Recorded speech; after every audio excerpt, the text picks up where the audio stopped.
வணக்கம் நண்பர்களே. தமிழ்நாடு சட்டமன்ற தேர்தல் அதனுடைய முடிவுகள் வருகிற 4ஆம் தேதி வர இருக்கு. மே 4ஆம் தேதி. அதற்கு முன்னதாக பல்வேறு கணிப்புகள் வெளியாகிட்டு இருக்கு. பெரிதும் எதிர்பார்க்கப்பட்டது இந்த தேர்தலுக்கு பிந்தைய கருத்து கணிப்பு முடிவுகள், அதாவது எக்ஸிட் போல் அப்படின்னு சொல்றாங்களா, அது இன்னைக்கு வெளியாகும் அப்படின்னு சொல்லியிருந்தாங்க. நம்ம ஏற்கனவே இந்த கருத்து கணிப்புகள் என்ன மாதிரி இருக்கும் அப்படிங்கிறத நம்ம போன வீடியோவில் சொல்லியிருந்தோம். பெரும்பாலான கருத்து கணிப்புகளில் திமுகவுக்கு 120லேருந்து 150 இடத்துக்குள்ள ஒரு நம்பரை அவங்க கொடுத்துக்கிட்டு இருக்காங்க. 2ஆம் இடம் வழக்கம் போல அதிமுகவுக்கு தான். 3வது இடத்தில் அந்த தாவேகா அப்படின்ற கட்சிக்கு 3வது இடம். அதற்கு சில சீட்டுகளும் அவங்க கொடுப்பாங்க அப்படின்னு நான் சொல்லியிருந்தேன். அது ஆல்மோஸ்ட் அப்படித்தான் இப்போ வந்துக்கிட்டு இருக்கு.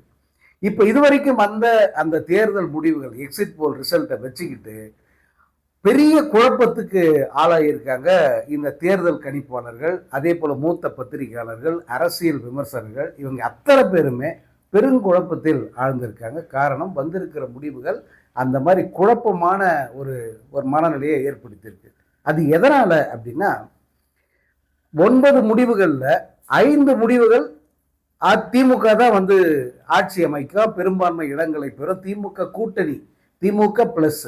இந்த திமுக பிளஸுக்கு 124லிருந்து 160 இடங்கள் வரைக்கும் கிடைக்கும்னு சொல்லிட்டு ஒரு 6 முடிவுகள் இப்படி சொல்லுது. 6 எக்ஸிட் போல்ஸ்.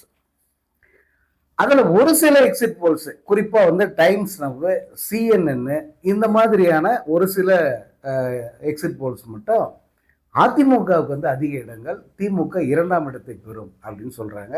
அதுவும் குறிப்பாக CNN அதிமுக ஆட்சியை பிடிக்கும்னே சொல்றாங்க. டைம்ஸ் நம்ம ஆட்சியை பிடிக்குன்னு சொல்றாங்க. ஒரே ஒரு தேர்தல் கணிப்பு மட்டும் தாவேகாவுக்கு 124 இடங்கள் கிடைக்கும் அப்படின்னு சொல்லியிருக்காங்க. மற்ற அனைத்துமே 5லிருந்து 24 தொகுதிகள் வரைக்கும் தாவேகாவுக்கு அவங்க தராங்க. இது என்னங்க, நீங்க அவங்க எல்லாம் ஒரு தொகுதியில் கூட ஜெயிக்க மாட்டாங்க. விஜயே 2 தொகுதியிலும் தோத்துருவான். அவங்க கட்சி வேட்பாளர்கள் எந்த இடத்துலையுமே ஜெயிக்க மாட்டாங்க அப்படின்னு அடிச்சு சொன்னீங்க. இந்த எக்ஸிட் போல்ல என்னடாக்க இப்படி தாராளமாக இடங்களை வாரி வழங்கியிருக்காங்க. தாவேகா சில இடங்களில் 2ஆம் இடத்தை நோக்கி வருது. இந்த தேர்தல் முடிவுகளை வச்சுக்கிட்டு இந்த அரசியல் கணிப்பாளர்கள் 2ஆம் இடத்துக்கு தான் போட்டி. முதலிடத்துக்கு திமுக வந்துருச்சு, 2ஆம் இடத்துக்கு தாவேகாவா அதிமுக அப்படிங்கிற பெரும் போட்டி நிலவுது.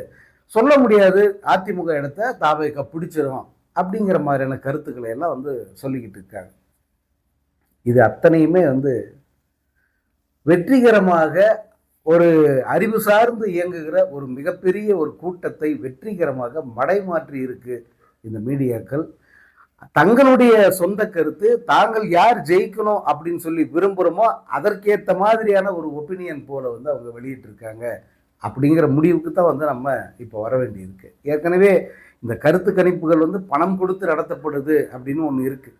அதே போல சில கட்சிகளுக்கு சாதகமாக சொல்லணும் அப்படின்ற ஒரு முன்முடிவோட சில கருத்து கணிப்புகள் நடத்தப்படுது. அப்படித்தான் தாவேகாவுக்கு 124 இடம் கொடுத்துருக்காங்க. இதுல ஒரு முக்கியமான உண்மையை சொல்லணும். அது ஒரு சிலர் சொல்றாங்க, பலர் இதை வெளிப்படையாக தெரிவிக்கிறது இல்லை. குறிப்பா தராசு ஷாம் அவர்கள் அதை சொல்லியிருப்பாரு. அதுதான் உண்மை. நான் ரிசர்ச் மெத்தடாலஜி என்னுடைய முதுகலை ஆய்வு படிப்புலையும் சரி, அதே எம்ஃபில்லையும் சரி, பிஹெச்டிலையும் சரி, எனக்கு இந்த ரிசர்ச் மெத்தடாலஜிங்கிறது ஒரு பாடம்.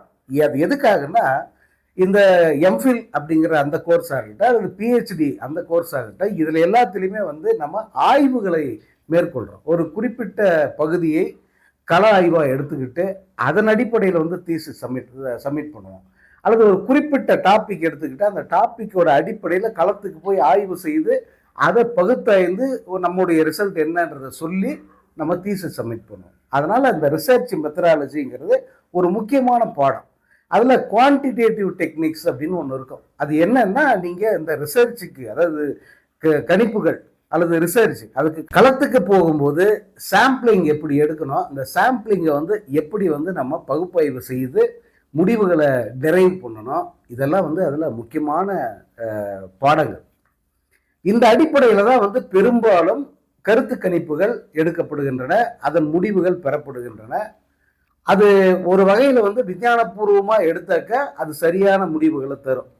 அப்படி இல்லாமல் இந்த களத்துக்கு போறாங்கல்ல களப்பணியாளர்கள், அவங்க வந்து இது வந்து ஒரு மிகப்பெரிய ஒரு பர்டனா நினைச்சு தரவுகள் எங்க கிடைக்குதோ அதை மட்டும் எடுத்துக்கிட்டு அதை வச்சுக்கிட்டு ஒரு முடிவுக்கு ஒரு பர்சன்டேஜுக்கு வருவாங்க. அந்த பர்சன்டேஜ் அடிப்படையில் இடங்களை பிரிப்பாங்க. இப்போ உதாரணத்துக்கு திமுக 35% அவங்களுக்கு வாக்கு வருது அப்படின்னா 234ல் 35% எவ்வளோ? அப்புறம் அதிமுக 30% வருதுன்னா அந்த 30% எவ்வளோ? இப்போ தாவேகாவுக்கு அவங்க எடுத்த சர்வே படி 18% வந்துருச்சுன்னா அந்த 18% எவ்வளோ? அந்த அடிப்படையில் நம்பர்ஸ் இடங்களை பிரிப்பாங்க. இப்போ சில நேரத்தில் இப்போ 35% எவ்வளோன்னு பார்த்து ஒரு அரை இடம் வந்து கூடுதலாக வருதுன்னு வச்சுக்கோங்களேன். ஒரு 110 இடம் வருதுன்னா சரி இன்னொரு இடம் சேர்த்துக்க 111 இடம். இப்படி குத்துமதிப்பாக இவர்கள் சதவீதத்தின் அடிப்படையில் இடங்களை பிரிக்கிறாங்க. அங்குதான் இந்த ரிசர்ச் மெத்தடாலஜியில் அவங்க கோட்டை விடுறாங்க. ஏன்னா இந்த அடிப்படையில் வந்து இங்கே பிரிக்கக்கூடாது. நீங்கள் எக்ஸிட் போல் எடுக்கிறது ஒவ்வொரு தொகுதியாக நீங்கள் எடுத்திருக்கணும். ஒவ்வொரு தொகுதியாக எடுத்து அந்த தொகுதி யாருக்கு சாதகமாக இருக்கு அப்படி நீங்கள் டிரைவ் பண்ணியிருந்தீங்கன்னா நிச்சயமாக தெளிவான ஒரு பார்வை உங்களுக்கு கிடைச்சிட்டு இருக்கும். இவங்க என்ன பண்ணுறாங்கன்னா ஒரு சாம்பிளிங்ன்றதே வந்து அங்கங்கே ஒன்று எடுப்பாங்க. ஒரு தொகுதிக்கு ஒன்று அல்லது ஒரு ஒரு ஒரு மாவட்டத்தில் ஒரு 2 தொகுதி, அடுத்த மாவட்டத்தில் 2 தொகுதி. ஏன்னா வந்து நேரம் ரொம்ப கம்மி. நீங்கள் தேர்தல் முடிஞ்ச நாளுக்கும் இந்த நாளுக்குமான நேரம் வந்து 6 நாள் தான். 6 நாளில் ஒரு டீமு எத்தனை மாவட்டத்துக்கு போகும், எவ்வளோ பேரை வந்து அவங்க ஓட்டு போட்டவங்களை எடுப்பாங்க, அதில் எவ்வளோ பேர் உண்மையை சொல்லியிருப்பாங்க, எவ்வளோ பேர் வேணும்னே நான் வந்து தாவேக்காவுக்கு ஓட்டு போட்டேன் அப்படின்னு சொல்லியிருப்பாங்க. இதெல்லாம் வந்து நீங்கள் யோசிச்சு பாருங்கள். இந்த கிரவுண்ட் ரியாலிட்டி ஒன்று இருக்கு இல்லையா, இதை மறந்துட்டு இவங்கெல்லாம் குழம்பி போய் இதை கணிக்க முடியாத தேர்தல் அப்படின்னு சொல்கிறாங்க. இது அப்படியெல்லாம் ஒன்றும் கணிக்க முடியாத தேர்தல் அல்ல, இது கணிக்கக்கூடிய தேர்தல் தான். இவர்கள் ஒவ்வொரு தொகுதி வாரியாக கணக்கெடுத்து இந்த தொகுதி இன்னார் ஜெயிப்பான், இந்த தொகுதி இன்னார் ஜெயிப்பாங்க அப்படிங்கிற ஒப்பீனியன் போல் பண்ணாங்களே, அந்த மாதிரி எக்ஸிட் போல் பண்ணி தொகுதி வாரியாக வந்து இவங்க ரிசல்ட் வெளியிட்டு இருந்தாங்கன்னா நிச்சயமாக தாவேக்காவுக்கு நான் சொன்ன 0லேருந்து ஒரு தொகுதி அதுதான். இப்போ மற்ற 2 கட்சியை விட்டுருங்க, அவங்க எப்படி இருந்தாலும் முதலிடம் 2ஆம் இடம் தான். இப்போ இந்த தாவேக்காவுக்கு 24 சீட்டு அப்படின்னு ஒரு ஆய்வு சொல்லுது. இன்னொரு கள ஆய்வில் வந்து 120 இடங்கள் ஆக்சிஸ் மை இந்தியான்ற அந்த நிறுவனம் தாவேக்காவுக்கு முழு மெஜாரிட்டியை கொடுத்துருச்சு. பரவாயில்ல, என்ஜாய் பண்ணு விஜய் அப்படின்னு சொல்லிட்டு முழு மெஜாரிட்டி பண்ணா. இப்போ 4 நாளைக்கு வந்து அவர் சிஎம் உட்காந்துருப்பாரு விஜய். பனையூரில் சிஎம் சேர் போட்டு முதலமைச்சர் விஜய் அப்படின்னு போர்டு வச்சுக்கிட்டு அவர் உட்காந்துருப்பார். அப்படி ஒரு வேர்டிக்டை இந்த ஆக்சிஸ் மை இந்தியா கொடுத்துருக்கு. அதில் விஜய்க்கு வந்து 120 இடங்கள் கொடுத்துருக்காங்க. நீங்கள் கற்பனை பண்ணி பாருங்கள், விஜயுடைய வேட்பாளர்கள் 120 பேர். இந்த 120 பேருக்கு எப்படி வந்து மக்கள் வாக்களிச்சிருப்பாங்க, அவங்க குவாலிட்டிஸ் என்ன, அவங்க எத்தனை பேர் மக்களை சந்திச்சிருப்பான், இதுக்கு முன்னே அந்த தொகுதியில் அவன் பரிச்சயமானவனா, எந்த அளவுக்கு வந்து அவன் ஒர்த்தான கேண்டிடேட்டு, இதெல்லாம் வந்து யோசிக்கவே மாட்டாங்களா ஜனங்க? விஜய் மூஞ்சி மட்டும் ஞாபகம் தெளிச்சுன்னு விஜய்க்கு ஓட்டு போட்டுருவாங்களா? நாளை பின்னாடி வந்து அவங்ககிட்ட நமக்காக வந்து எப்படிடா வேலை செய்வான்னு யோசிக்கவே மாட்டாங்களா? இதை வந்து கொஞ்சம் கூட யோசிக்காம ஒரு பர்சன்டேஜ் கிடைச்சிது. அந்த பர்சன்டேஜ் இவங்களுக்கு ஒரு பர்சன்டேஜ், அந்த விஜய்க்கு வந்து 35% வாக்கு இருக்குன்ட்டு ஆக்சஸ் மை இந்தியா சொல்கிறான். அந்த 35% கூட்டி கழிச்சு கணக்கு பண்ணி விஜய்க்கு 120 சீட்டு அப்படின்னு வந்தாராம்.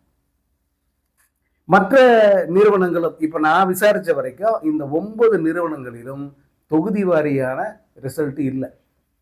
இந்த தொகுதியில் இப்போ பெரம்பூர் தொகுதியில் விஜய் ஜெயிக்கிறான் அல்லது தோக்குறான், அல்லது இந்த வில்லிவாக்கத்தில் ஆதவர்ஜனா தோக்குறான் இல்லை ஜெயிக்கிறான், அந்த மாதிரியான தரவுகள் எதுவுமே அவங்ககிட்ட இல்லை. ஏன்னா இது மொத்தமாக சதவீதத்தை கணக்கிட்டு அந்த சதவீதத்தை அப்படியே வந்து சீட்டை மாற்றுறாங்க. புரியுதுங்களா? சீட்டுகளை வந்து முதல்ல நோட்டிஃபை பண்ணி அது இத்தனை சீட்டு இவங்களுக்கு கிடைக்கும் அப்படின்னு இவங்க இதில் சொல்லலை. அதுதான் இந்த எக்ஸிட் போலில் இருக்கிற மிகப்பெரிய பிரச்சனை. இந்த எக்ஸிட் போல் நம்பகத்தன்மை இல்லாமல் போகிறதுக்கு முக்கியமான காரணமும் அதுதான். அதைத்தான் வந்து நம்ம நேற்றே சொன்னோம், இந்த எக்ஸிட் போல் முடிவுகள் அதிர்ச்சியாக இருக்கும். நிச்சயமாக இது வந்து இதனுடைய உண்மைத்தன்மை, களத்தில் வந்து இவங்க எடுத்த விதம், இதெல்லாம் கவனிச்சிங்கன்னா இதில் யாருக்குமே வந்து அதிர்ச்சி வராது.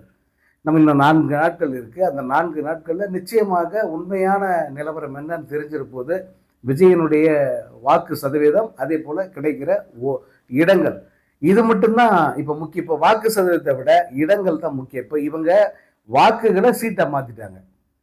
அங்க ஒரு தொகுதிக்கு 35% வாக்குகள் எடுக்கணும். எடுத்தா தான் அந்த கேண்டிடேட் ஜெயிக்க முடியும்.